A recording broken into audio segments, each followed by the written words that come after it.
Welcome to StickMan Uni, the University of Failures, where we break down history's biggest disasters, Stickman style. Today we're talking about Fyre Festival, the luxury music festival that turned into a survival nightmare. The actual experience exceeds all expectations, and is something that's hard to put into words. All these things that may seem big and impossible are not. It gives people that type of energy, that type of power.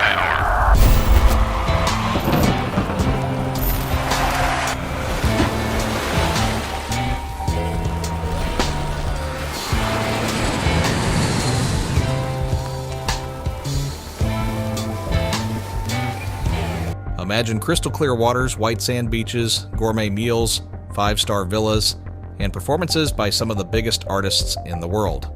Now replace that with soggy disaster tents, cold cheese sandwiches, no water, and guests crying because Blink-182 just canceled. That's Fyre Festival, the event that scammed thousands of rich influencers, stranded them on an island with no food or shelter, and became one of the biggest jokes in internet history. So, how did a VIP dream weekend turn into an episode of Survivor Instagram edition? Let's break it down. It all started with Billy McFarland, a man with big ideas, no experience, and a raging talent for fraud. He teamed up with Ja Rule to launch Fyre Festival, a supposedly ultra-exclusive music event on a private island in the Bahamas. They promised celebrity chefs, luxury accommodations, yacht parties, and A-list music acts. To sell the dream, they filmed a viral promo video featuring supermodels, yachts, and private jets. Because nothing says music festival like Kendall Jenner holding a cocktail. Thousands of people paid up to $100,000 for VIP tickets, believing they were about to experience the most luxurious festival in history. There was just one problem. The festival didn't exist. From the start, everything was a disaster waiting to happen. Billy never secured an island, so he picked a random beach with zero infrastructure. No running water, no sewage system, no real plan. They sold luxury villas, but all they had were leftover FEMA disaster tents since they hired celebrity chefs. But instead of 5-star dining, guests got sad cheese sandwiches in styrofoam boxes. Then the band started pulling out.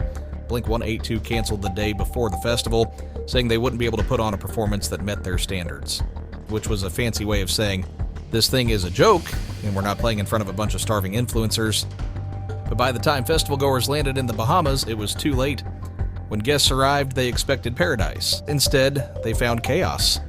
There were no real accommodations, just a row of soaking wet disaster relief tents with half-inflated air mattresses. There was no organization. People were fighting over tents like it was the Hunger Games. And the food? The gourmet meals turned out to be a cold cheese sandwich, a slice of bread, and a sad-looking salad. Some guests didn't even get that. There wasn't enough food to go around. And the worst part? The only way off the island was a flight that never came. The internet exploded with real-time updates. Guests were live tweeting their nightmare, posting pictures of the infamous cheese sandwich, and begging for a way home. Meanwhile, Billy McFarland and Ja Rule were nowhere to be found. Instead of fixing the disaster, they were still trying to sell VIP tickets for an event that was actively falling apart. Back in the US, the lawsuits piled up. Guests sued for fraud, and investors pulled out, and Billy scrambled to cover his tracks. But when the FBI started investigating, the scam finally unraveled. Billy McFarland was charged with wire fraud and sentenced to 6 years in prison. Ja Rule, he walked away saying he was a victim too. Fyre Festival wasn't just a failed event, it was one of the biggest scams in music history. They never had the money, they never had the planning, and they never had a chance of pulling it off. The only thing that was real? The memes. The lesson? If something sounds too good to be true, it probably comes with a cheese sandwich and a lawsuit. And that's it for today on StickMan Uni. Subscribe for more history, disasters, and the lessons of the biggest failures in humanity, Stickman style. That guy's doing another one. I know. It's not a Fyre Festival. He's calling it. I think he's calling it Fyre Festival too. Is he? I think so, yeah. Yeah, and he's charging like $1 million a ticket. His move is to just charge an insane amount of money and see how stupid some people are. I mean, I love that.